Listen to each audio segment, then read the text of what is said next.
Hello dear students, मैं जितेंद्र सिंह राजपुरे हाजिर हूँ आपके सामने। वेव पार्टिकल डुअलिटी नाम का जो चैप्टर है उसका पहला टॉपिक लेकर। पहला टॉपिक डी ब्रोगली का सिद्धांत, जो उन्होंने कण तरंग प्रकृति की द्वैतता के बारे में दिया था।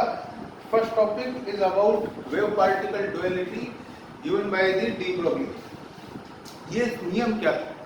देखो, जब प्रकाश के बारे में बात शुरू हुई थी कि प्रकाश को न्यूटन की कार्पस्कुलर थ्योरी के द्वारा कण माना गया था, हाइगन ने उसको तरंग सिद्ध किया और बाद में वाईडीएससी यंग के डबल स्लिट प्रयोग से बकायदा ये प्रैक्टिकली प्रूफ हुआ कि नहीं, वो वेव ही होता है।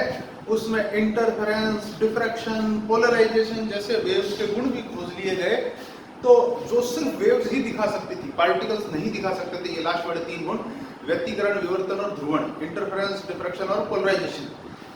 तो ये मान लिया गया कि भाई वो जो है 100% हमारे पास में जो है वेव ही होता है।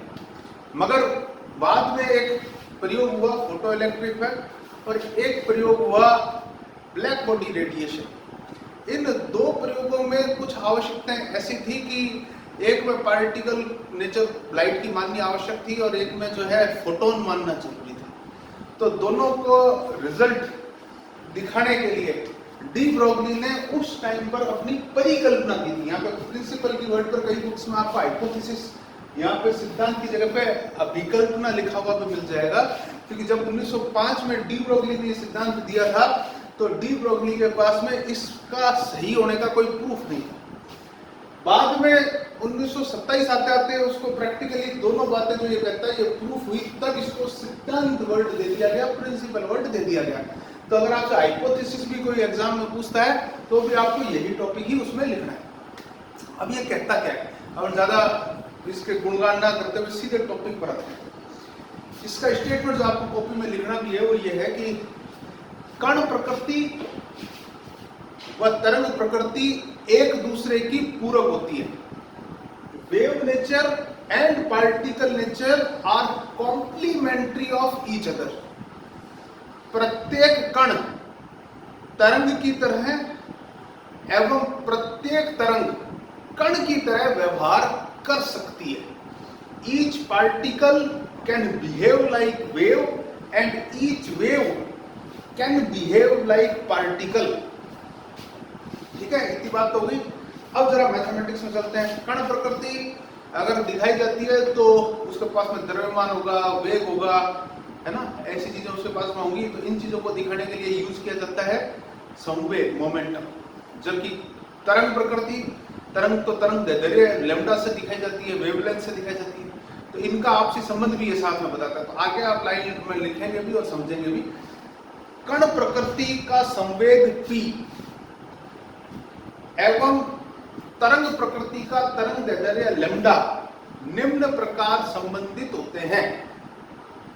अंग्रेजी में इसी लाइन को ऊपर लिखेंगे, wavelength lambda of wave nature is related to momentum p of particle nature as follow.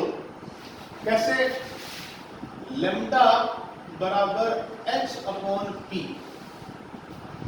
ये इन्होंने सिद्धांत दिया था, जहां पर h जो है, h प्लांक का नियतांक ही है।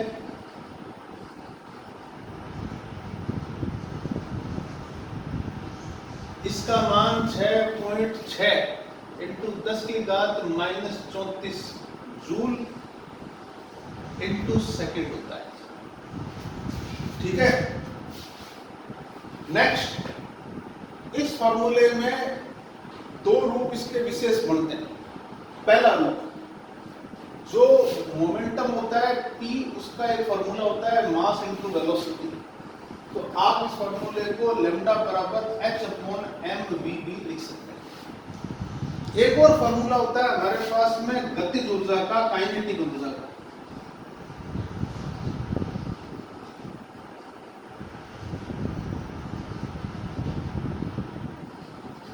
काइनेटिक एनर्जी सिंबल में E दे रहा हूं, तो काइनेटिक एनर्जी 12mv² होती है।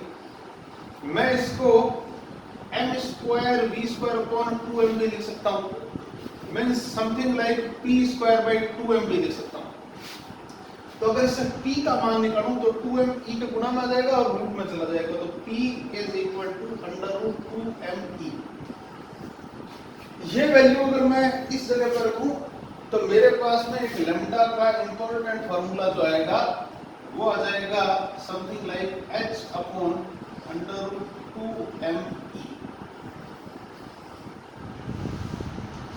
ठीक है, फार्मूला डी ब्रोगली का प्रिंसिपल तो ये पहली इक्वेशन है जो हम आमतौर पर फॉर्मूले डिराइव करने के लिए आगे फर्दर इलेक्ट्रॉन के लिए, प्रोटॉन के लिए, न्यूट्रॉन के लिए, न्यूट्रॉन के लिए, अल्फा पार्टिकल के लिए, इन सभी के लिए अपने इनके फॉर्मूले डिराइव जब करेंगे तो हम इस फॉर्मूले का यूज करेंगे। इस फॉर्मूले का एक स्पेशल केस और भी है।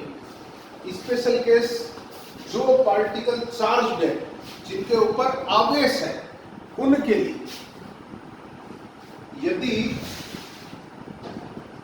कोई आवेश Q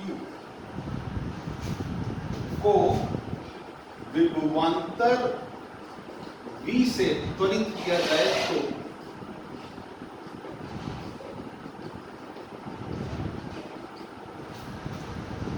if any charged particle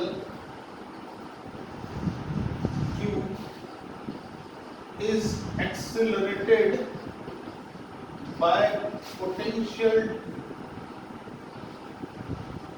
difference V, then तो इसकी लिए काइनेटिक एनर्जी का फॉर्मूला होता है Q into V। ये कोई नया फॉर्मूला नहीं है। देखो एक्सेलरेटेड जो चार्ज है कोई भी Q, उसको V वोल्टेज से एक्सेलरेट कैसे करेंगे? मान लीजिए एक कोई चार्ज है प्लस का, प्लस के चार्ज को अपन ने एक जगह पर छोड़ा है, ये प्लस का Q चार्ज है, दो प्लेटों के बीच में छोड़ दिया। अब पीछे की प्लेट पर अपन ने प्लस का वोल्टेज लगा दिया, आगे वाली पर माइनस का वोल्टेज लगा दिया, तो होगा ये इनके बीच में जो अपन ने बैटरी लगाई है वो V वोल्ट की लगाई है। अब होगा ये कि यहाँ पर जब इस Q वोल्ट वाले चार्ज को पीछे वाला तो प्रतिकर्षण देगा और आगे वाला आकर्षण देगा, तो ये यहाँ से यहाँ भागेगा। ये यहाँ से यहाँ तक जब भागेगा तो इसकी जो वेलोसिटी है वो बढ़ जाएगी। शुरुआत में मान लो थी नहीं, अब यहाँ पे पहुंचते हुए कुछ हो गई, तो इसकी गतिज ऊर्जा हमने इस पर इसने प्राप्त कर ली। वर्क एनर्जी थ्योरम कार्य ऊर्जा पर में कहती है जो गतिज ऊर्जा में परिवर्तन है वो किए गए कार्य के बराबर होती है। तो change in kinetic energy equal to work done. तो चेंज इन काइनेटिक एनर्जी जो E है शुरुआत में 0 थी, तो अब E हो गई मान लो। और कार्य कितना है? कार्य का एक फॉर्मूला होता है आवेश इनटू विभवांतर, चार्ज इनटू पोटेंशियल डिफरेंस, तो ये उसका फॉर्मूला। ठीक है, तो ये वर्क एनर्जी थ्योरम से निकाला हुआ फॉर्मूला है। अगर इस फॉर्मूले का यूज अपन ने यहाँ पर कर लिया तो हमारे पास में ये जो फॉर्मूला है लैम्डा का h upon under root 2mqv बन जाएगा। बहुत ही इंपॉर्टेंट फॉर्मूला है। इन तीनों फॉर्मूलों में अपनी अपनी इंपॉर्टेंस है, मगर इस फॉर्मूले की कुछ अपनी ही इंपॉर्टेंस है। मैं कहूँगा कि अगर ये और ये इंपॉर्टेंट है एग्जाम के हिसाब से, तो ये बड़ा वेरी इंपॉर्टेंट है एग्जाम के हिसाब से। ठीक है, हम अगली जो वीडियो बनाएंगे उनके अंदर इन टॉपिक्स की बात करेंगे धीरे धीरे कि हर एक के लिए, हर एक पार्टिकल के लिए इनकी डी ब्रोगली वेवलेंथ की वैल्यूज कैसे निकाली जाती है, उसके लिए अगले वीडियो में बात करेंगे। तब तक आप हमारे चैनल को लाइक, शेयर और सब्सक्राइब कीजिए। आपको आज के टॉपिक के लिए इतना ही, धन्यवाद।